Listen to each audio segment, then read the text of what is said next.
Welcome to the Man of Recaps. This is Arrow Season 5. In Season 5, Oliver Queen is now the mayor of Star City, but at night he still puts on the hood and beats up bad guys. Team Arrow is now just him and Felicity, who finally gets her own superhero name, Overwatch. His sister Thea's done with the vigilante life. She's now his full-time mayoral chief of staff. And John Diggle quit too to rejoin the army for some reason. There's a couple new vigilantes in town that Team Arrow could recruit, but Oliver doesn't play well with others. But when a new crime boss, Tobias Church, takes over, Oliver admits it's good to have some backup, so meet the new Team Arrow. Rene Ramirez is Wild Dog. He's the renegade that doesn't follow orders. You remember Curtis? He's already half on Team Arrow, helping Felicity with computer stuff, but now he goes out in the field as Mr. Terrific. There's a teenage girl, Evelyn, who they briefly call Artemis, and Ragman, weirdest of all. He thought he was a villain at first, but turns out he's just a kid with an ancient magical suit of rags. But Ragman has to use his rags to stop a nuclear bomb. It works, but it does destroy the suit, so he's out. There's another vigilante whose name is just Vigilante. He doesn't join the team because he likes to kill bad guys. It's a very Daredevil Punisher thing. More on him next season. Pretty soon, John Diggle comes back. There's a corrupt general tried to frame him for stuff, and Oliver's got to break him out of prison. It's a whole thing. And also coming back is Laurel Lance. I told you no one stays dead on this show. Apparently, she was rescued by the Legends of Tomorrow because they're doing all sorts of time travel stuff. But turns out the truth is even crazier. She's the supervillain Black Siren, Laurel's evil doppelganger from the parallel Earth 2. You can blame the Flash for that one. He gets into all sorts of multiverse shenanigans. In fact, remember John Diggle's daughter Sarah? Well, he's now his son John Jr. because the Flash messed with the timeline. On the big crossover event this season, they fight aliens. I'm not even gonna get into that. In any case, evil Laurel makes it clear that she's bad to the bone. No chance of a redemption arc,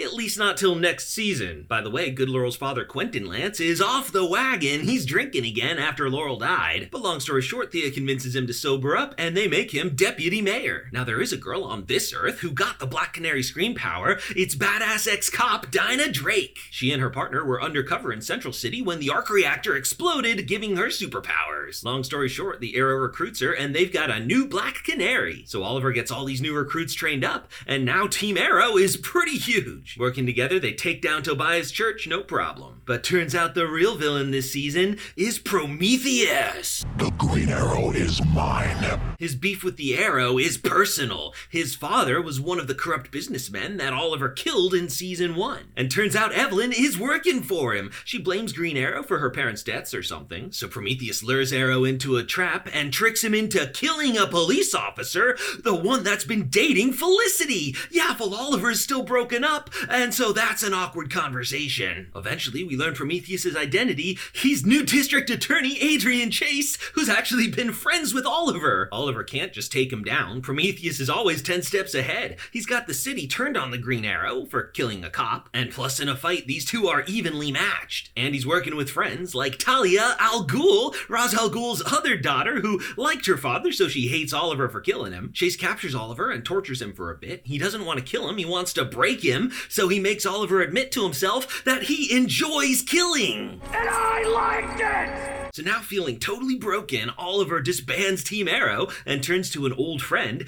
Anatoly of the Bratva. We learned Oliver was part of the Russian mob back in Season 1. How the heck did that happen anyway? It's time for an island flashback. Last season, he promised this girl that he would save her village by killing some bad guy, so this season's island flashback takes place in Russia. Oliver meets up with his Russian best friend Anatoly, who he met on the prison ship back on Season 2. Long story short, Anatoly vouches for him, and Oliver joins the Bratva.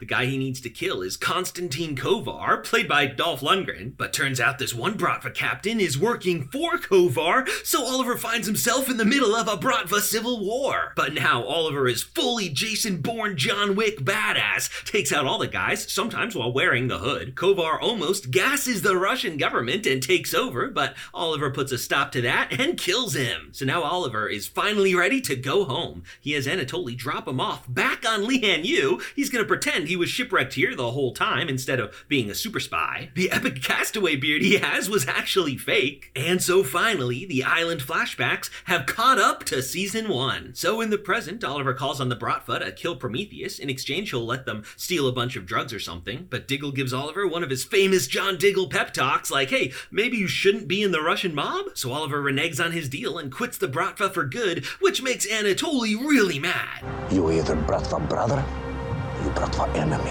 Meanwhile, Felicity makes a new friend. It's a young hacktivist, just like she was. She's part of a super hacker group called Helix, and she'll help Felicity get Prometheus in exchange for Felicity helping Helix rescue their leader, Caden James. More on him next season. And so they find the evidence they need to put Adrian Chase away. But turns out that's all part of his plan. His friends on the outside kidnap all of Oliver's friends, including his son, William. So to keep them safe, Oliver's gotta break Adrian out of prison and let him get away. Now, anytime Thea's in danger, you know who shows up. It's Malcolm Merlin. He's still real mad at Oliver for cutting off his hand last season, but he's always down to help Thea. Oliver also calls in Nissa Al Ghul, who's still technically his wife, and they fly off for the final showdown on Lian Yu. Oliver recruits another old enemy here, Mother Effin' Slade Wilson. He's had a long time now to sober up from his Marakuru madness. He apologizes for killing Oliver's mom and stuff. So Slade Wilson's a good guy again. God, I love him. Together, they rescue Oliver's friends, and he and Felicity start smooching full Oliver's back on. Thea has a complicated relationship with her father. She mostly hates him because he's evil, but when she steps on a landmine, Merlin knocks her off and takes her place. He stays behind so they can get away and blows himself up. No, Merlin! Thea, don't cry. I don't believe for 1 second that he's gonna stay dead. If nothing else, he can always cameo on Legends of Tomorrow. Then the Al Ghul sisters have an Al Ghul duel. Long story short, Nissa wins, so Oliver's rescued everyone except for his son. Where is my son? So they have their final showdown on a boat where he has William captive. Now, Prometheus is crazy. His whole thing is that he wants Oliver to kill him to prove that he's a killer. But he's rigged explosives to go off when he dies, covering the entire island. So Oliver has to choose between all of his friends and family or the son that he barely knows. A difficult dilemma to be sure, but Oliver cheats by shooting Prometheus in the foot. Smart move, that would have worked, but Prometheus shoots himself and boom! All of Lian Yu explodes, killing everyone on the show. And that's how season 5 comes to an end.